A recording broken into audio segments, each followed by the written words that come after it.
welcome to today's podcast. This is How To Tuesday. I'm Tom Rowland, and this is the place and time where I try to help you to learn how to do something in about 10 minutes or less.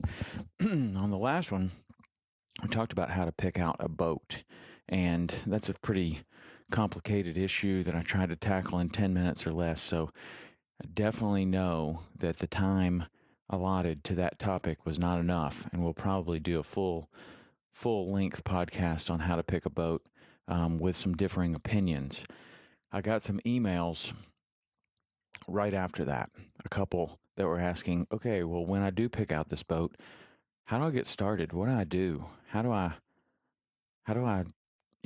learn how to navigate?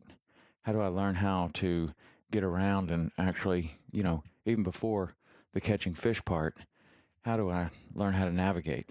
So that's what today's How To Tuesday is. When you get a new boat or you move to a new area or you're learning a new area for a tournament or whatever, there's some tricks. There are definitely some tricks, and there are definitely some tools at your disposal that you can use and will make things go much faster. Let's first talk about just the basics, and then we'll talk about the tools that are available now that were not available when I first started that I would highly suggest. So when the sun comes out, you're going to have a glary kind of difficult time in the morning until about 10 o'clock for the most part, 9 o'clock sometimes in the summertime, where the sun really gets up and allows you to see into the water. And let's talk about the Florida Keys or maybe even Louisiana. But Louisiana water, some other areas, the water is a little dirtier, doesn't allow you to see to the bottom. So you're not able to see things that you can do in the Keys. So let's just talk about the Keys or a place with clear water first. During this time of the morning, the glare can be very difficult even for a very experienced navigator. So I suggest waiting a little bit, letting the sun come up, and having a paper chart that you are studying at home, getting familiar with the area, what places are called, all these things. Of course, you're going to have your GPS and the other tools we're going to discuss in a minute, but I think it's really important to learn the lay of the land while you're sitting at home. I used to have these waterproof chart cards. They were like placemats, and we used them for placemats. So they were always on the table, and we would just look at those charts, and it helps you to get more familiar with the area. I suggest starting at a dock or a marina or whatever, and working in a small circle around that area. So on the first day that you're going to go out, you're going to really just kind of learn, the marked channels and how to get out, and just run some very easy routes. And then about midday, you're going to turn around and come back, because about the 2 o'clock time, you're going to see that the sun's going to flop over, and places that you could see perfectly well and you couldn't imagine running aground, and you couldn't imagine how anyone could make a mistake. Well, when the sun flops over and you're running straight into the glare, you can't see those things anymore. So keeping the sun and doing your initial exploring, between the hours of about 10 and 2 allows you to see into the water very well. And you're just being very careful not to get too far out of your comfort zone while the sun is high. And then what you do is from there, you've now got yourself a little circle, and some marked channels. So during those prime exploration hours, you're going to go and try some new things between the hours of 10 and 2 where you can see very well into the water, knowing that, man, it's getting close to about 1 o'clock. We ought to kind of turn around and run back into a place where I really know how to get home. And after a week or so, you're going to know all these marked channels really well, and maybe you can even run them in the dark. But, once that sun gets into that glary period, you need to be back into your safe area, an area where you could run in the dark. Now, there are some things at your disposal There's a new chip out called Florida Marine Tracks. We had Glenn Hausman on the podcast, and he ran basically the entire state of Florida and marked down all of his safe running routes. And you can buy that chip now and put it into your Lowrance or Simrad unit.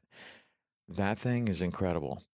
It is absolutely incredible. You just follow the red lines that he's got, and those are safe running paths, and you can really, really shortcut the process. I still say that you should be familiarizing yourself with a paper chart as much as possible and draw on it with a pencil or a pen these safe running routes so that you are very familiar with where you are, because you never know if you're something happens to your GPS or your battery goes down or something. You don't want to be just relying on one thing. No prudent mariner only relies on one thing. So the GPS, obviously, an outstanding tool. The Florida Marine Tracks chip makes it into something that has never existed before, and I strongly suggest it. I also strongly suggest paper charts and always having both on board, and using the paper chart at home to be doing your homework and looking around. You can also use Google Earth.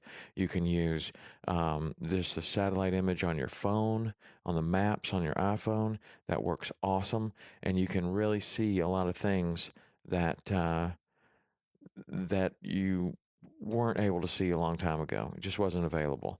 Now, Florida Marine Tracks has the best aerial photos on your Lowrance unit. So that's the best tool you're going to get. But the best way to use that is not just to go out there, 20 miles in a direction you've never been before. Take it a little slower. Learn a small area around the marina where you're going to work out of.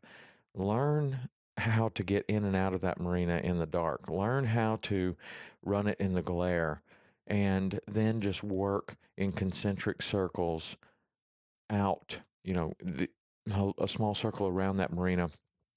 Then between the hours of 10 and 2, push that circle out into some other water. And all of a sudden what you'll see is that your safe zone, your comfortable area where you could run it in the dark or in the glare, will start to grow and grow and grow and grow and grow. And the more you are out there on the water, and the more you're paying attention to your navigation, and the more homework you do, the bigger that area will grow, and the bigger that safe zone will become. And eventually you'll be able to run it, blindfolded with your eyes closed. Maybe not, but you get the point. You do your homework, you start slow, use the tools available, and you will be as good a navigator as, a seasoned guide eventually. But there is the factor of time on the water. You have to get out there and you have to spend time on the water, even to be able to get familiar with the Florida Marine Tracks chip and how to use it. All of those things take time on the water. So time on the water is the most important, and just go slow. Go slow. It's not a sprint. It's a marathon. So hopefully that will help you to get started in a new area, or help you to, break that new boat in just right, and then you can lay a good foundation where you can have a real enjoyable experience afterwards. So that's How To Tuesday, and look, it came in right at 9 minutes. All right. I hope that helps you to get that new boat out there and get started. If you want to check out Lowrance, just go to their website, lowrancefishing.com, and Florida Marine Tracks is Isla Marine, and you can also Google Florida Marine Tracks. There's a link on our website for Florida Marine Tracks. Very easy to find, but that chip is really good. So check it out. All right. Till next week. See ya.